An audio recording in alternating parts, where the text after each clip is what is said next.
Thank you very much indeed. Greetings. Lovely to see so many familiar faces out there today. Hello, everybody. For any of you who don't know me, as Daniel said, I'm Anthony Garvey.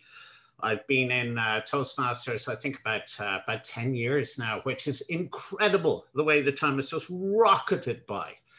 And over the years, I've seen all sorts of different things, some of which I'm going to share with you today. I will indeed have a few questions for you towards the end. So there won't be any polls or slides. Just relax, settle back and listen and enjoy. But towards the end, I'm going to be asking some questions so you can all chip in and contribute at that point. So many years ago, I drove to another part of Ireland, which shall remain nameless, to watch a Toastmasters division contest. Now, I have to stress here, I was a spectator, not a contestant. And sitting next to me in the car was a judge for the very same contest. Now, the contest took place, and in my personal opinion, and I am, of course, aware that judging is subjective, there was a clear winner in the speech contest by a mile, a country mile.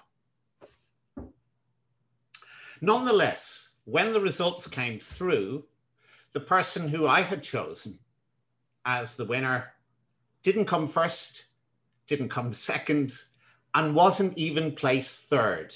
They weren't disqualified, but they weren't in the top three. So on the way back on the journey, after the results had been announced and we were on our way home and I was sitting next to the judge, I stressed the point that I was well aware that judging was subjective, but I expressed my surprise that the person who I had picked, had selected, had not been in the top three. And unprompted, the judge who was sitting next to me said, "Anthony, I didn't vote for the man that you chose, and the reason is simple. He was from Cork."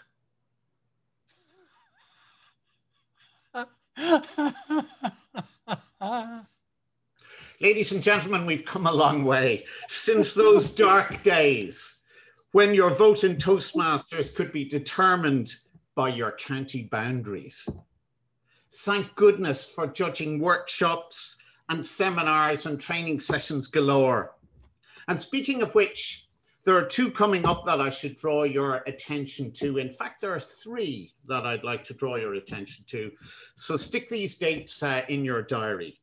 Tina Norbury, I'm not sure if Tina's on the call today, but she is the District Chief Judge for the UK, and she will be running a judging seminar, a workshop, on the 16th of February. I'm not quite sure of the time. I'm not sure if Daniel or Danny has it, or Tina indeed is on the call herself, but she might drop a little note in the chat with the time of that. Myself and the highly distinguished Toastmaster Paul O'Mahony, who I have heard on the call, we are running a workshop for judges and contest chairs. And we hope to unravel many of the myriad of questions that you will be posing for us on the 21st of February. That's a Sunday at 2 p.m. And that will last about 90 minutes. So what you're getting today is a very concertinaed version of some of my observations from the judging part of it. Of course, on the 21st, you'll also have Paul to listen to as well as me. And for those of you who believe in traveling across districts, remember those people across the channel who were part of our brethren not all that long ago in District 91. They are running a briefing session tomorrow, one of their Sunday briefing sessions at 6:45 p.m. on judging. So it's well worth tuning in. Their sessions are good from time to time, so it's well worth popping into different districts. This is one of the advantages of being able to travel light speeds in the mere flick of a button. And it's one of the advantages of being in lockdown, is that you can visit lots of other places and lots of other clubs. Now, the key to judging really when you're faced with a decision, in my personal opinion, is you have to think about what's fair for everybody, what's in the spirit of the rules. Because if you look through the rule book, and I highly, highly encourage you to do so, it's a bit like reading the last book of the Bible. And I'm not a religious person, but I was encouraged one day to do so because my flatmate had joined the born again Christians and kept quoting from it. So I read it. It's an incredible read, the last book of the Bible. Even if you're an atheist, it's worth looking at. Find out what's going to happen in the end. But anyway, it really is essential if you're being a judge or you're being a chief judge that you read the rule book to see what the rules are. Not only that, but there have been some online rules that have been added this year as well. So you need to check the supplementary information, the supplementary register, if you like. But once you decide whatever your decision is as the chief judge, the decision stands once you announce the results. So people need to get in their protests if they're having any well before you announce the results. And of course, you will know that protests are limited only to contestants and to judges. So if you have a very aggravated president of a particular club, if he's not a judge or he's not a contestant, he doesn't get to object, or they don't get to object. Now, in my opinion, what I think you should do if you are a chief judge, or if you're president of a club, or most of the people here today would have a role of some significance, is to try and blood the people in your club for the club contests. You see, another advantage of lockdown is it can be very tempting to reach out to the big bad world out there and take all the really gifted judges and counters and timers and Zoom masters and bring them in for your club contest. So I would urge you to resist that temptation for your club contest and possibly also for your area contest. That's where you really want to blood people. If they do well in the club contest, let them have the run of the area contest. Let them have a go. I see James Finnegan on our call today, and he's sticking his little thumb up at me there. Well, James is running our Tall Tales competition as a result of our area director, Mike McEgan, empowering him to do so. And I think that then, once you get over the initial shock, exactly, James, of realizing that you have to do it in such a short period of time, you begin then to calm down and develop the skills. And that's how you build the leaders of the future, by giving them their legs, letting them blood themselves in the more minor competitions, if you like, the club and the area. When it comes to the division contests, that's where I believe that really you should put your best people in place. The key to running a good contest is it's a bit like watching the referee in a game that runs smoothly. You hardly notice the officials are there. That's the way that I would like to see the contests run.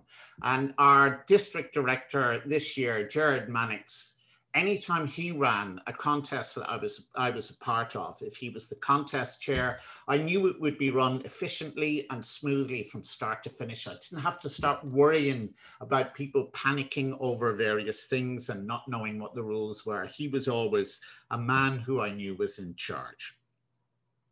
So if somebody asks you to carry out a role that you've never done before, even at your distinguished level, don't be daunted by it. Go for it. That's what these contests are, a magnificent showcase for Toastmasters. Not only that, but if you think about it, at the area level and the club level, the division level, right the way through to the district, we get guests, friends of people signing in to support those people and cheer them on. Now, they might have their cameras off and they might be watching and they're getting to see a bit of an artificial view of Toastmasters, but nonetheless, this is a showcase for us to try and attract new members. Yeah, so I really see our contests as an opportunity to give people a flavor, a glimpse under the bonnet of what Toastmasters is like, and to get them enthused about it and make them want to come and visit. The more guests you have, in my view, the more members you'll have in due course. It's just a numbers game. So if you run a contest well, you run a contest efficiently, people think to themselves, my God, these people really know what they're doing. And the way that you get to do that is preparation. If you prepare in advance, you get to practice. That's how you get better at it. So when Daniel Sanders asked me to be chief judge in Ireland, I thought, I don't want to be doing that.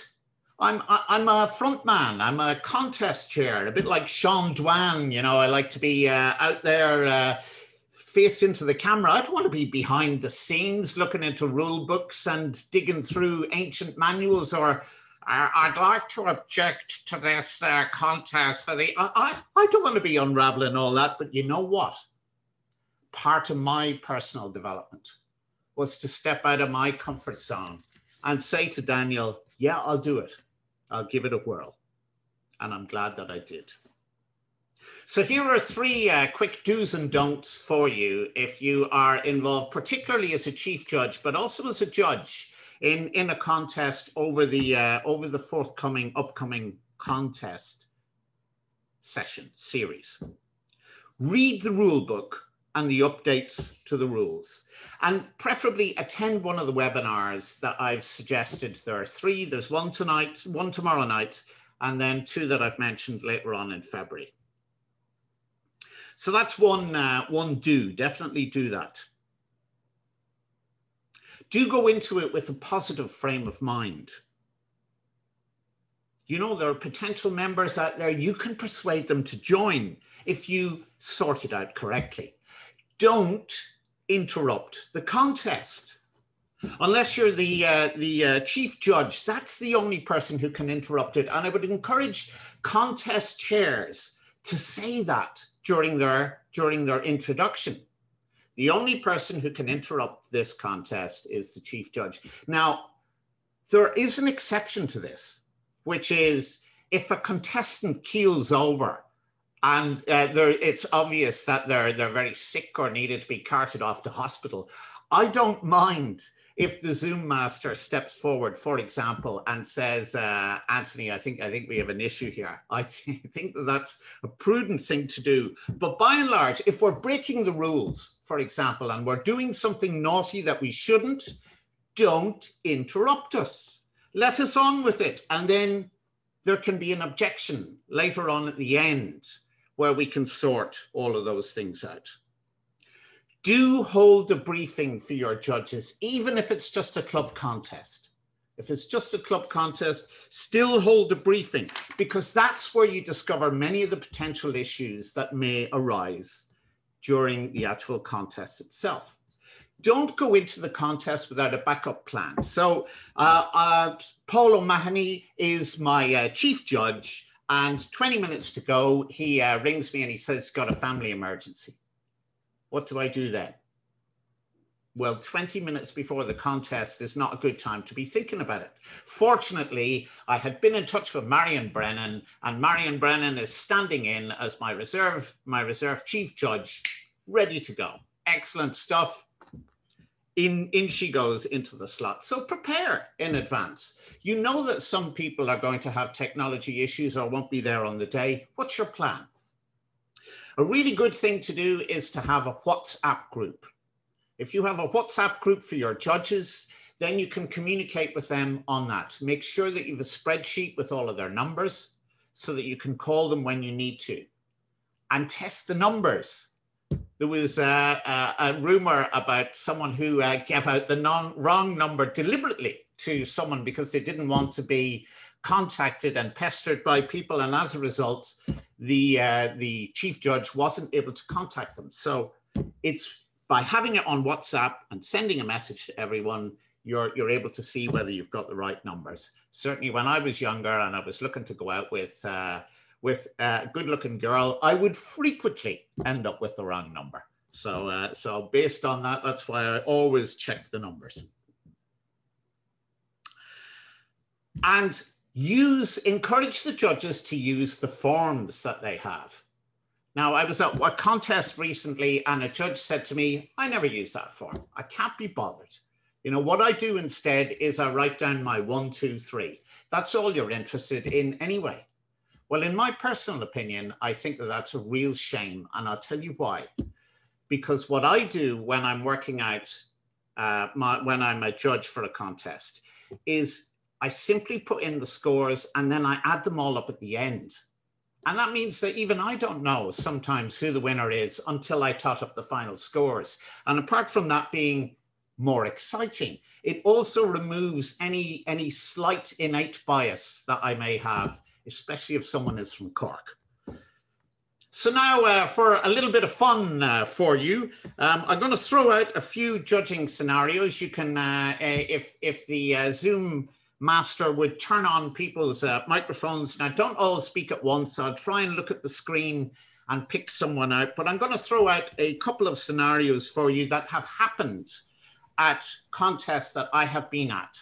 And I'm going to ask you, what would you do? Now don't be afraid of coming up with and saying something that's completely wrong. This is the place to do it. That's how we all learn. Besides, some of these things don't have a precise answer anyway. We are using our judgment to come up with the very best answer. And if we think about fairness and putting that right at the heart of what we do, we won't go far wrong when we come to make our decisions. So we'll start with an interesting one.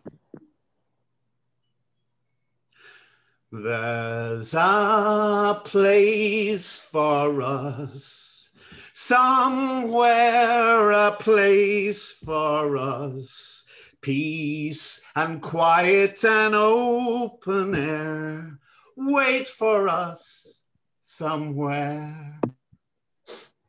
Now I'll stop there.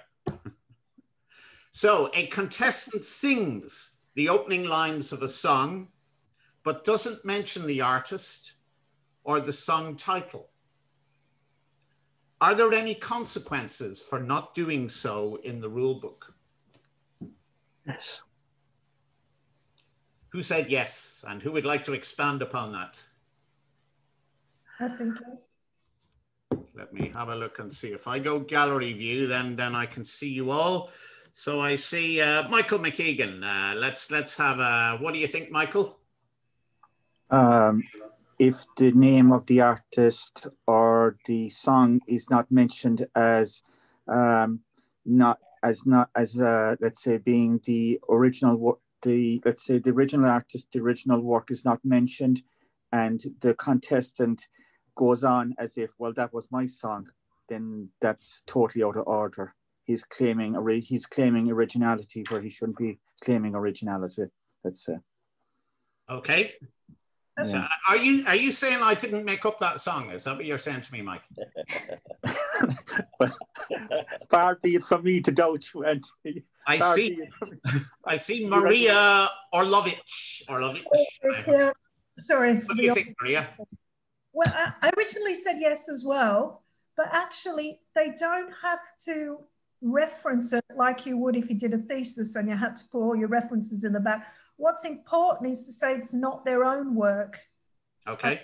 So what if they don't? You've got the wrong original, because so many songs have been re-recorded.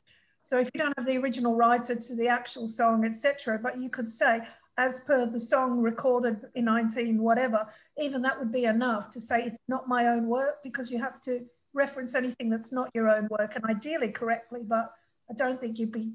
I'm going to press you here, Maria. What if you don't? You give the speech, you're in a competition, and you don't reference them. What then? I think it could be grounds for disqualification. Right. No, I never got into that depth in the rule book, but I think I see young Dave Clinton is shaking his head there. Young Dave Clinton. Contestant, perhaps an objection from another contest. It's been a while since I've read it all. Okay, young Dave Clinton, you're shaking your head there. Why are you shaking your head? Fill us in.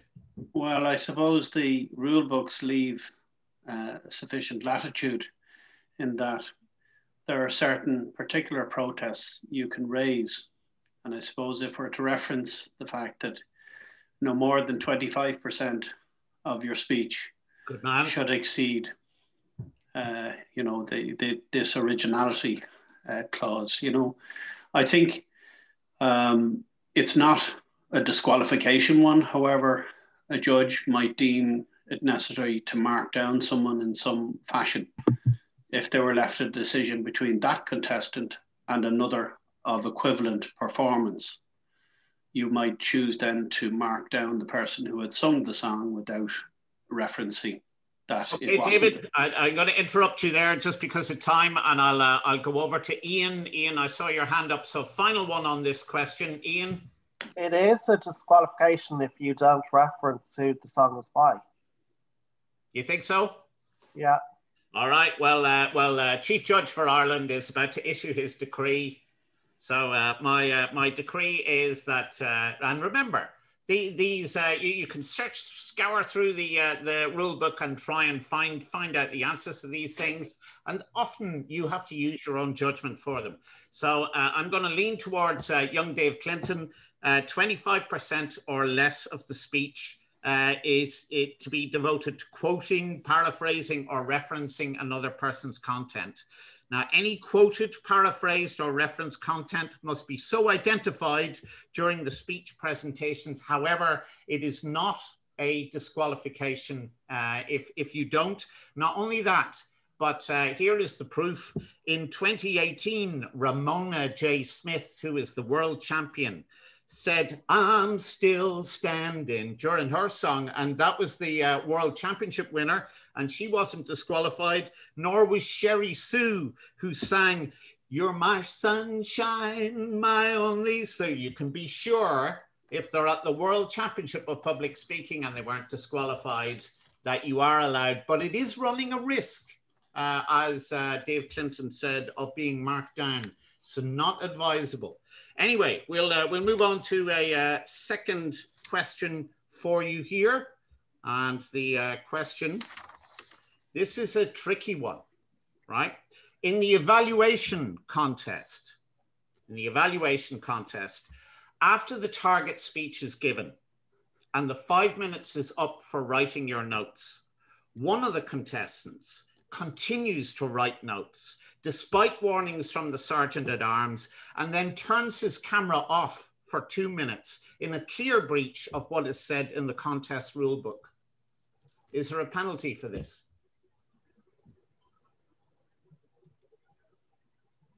Who's prepared to put their hand up and say what they think? I see Marion Brennan. Marion, what do you think, Marion? Penalty? Yes, definitely a penalty. And what would the penalty be? Well, I don't know if it would lead to disqualification, but I do know that during the evaluation contest, you're supposed to be, the Sergeant at Arms is supposed to be able to see you at all times. Mm-hmm. And when the time is up, you're supposed to have your hands where they can be seen, more or less, that you're not writing, to be fair to everyone else. But I don't actually know what the penalty is. I don't know if it is disqualification, but I think it should be. If they're getting more time than everybody else, surely it's wrong. Mm-hmm. Anyone else care to chip in? Anthony, I think it would definitely be a disqualification, particularly in view of the fact that the Sergeant at Arms or whoever would be in charge, that would have been explained to the evaluators. So definitely disqualification. Right, thank you, Sean. Anyone else?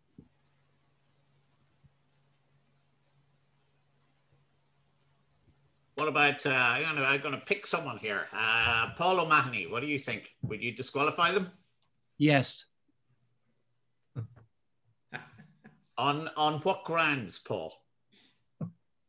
Clear breach of the instructions that were given to them.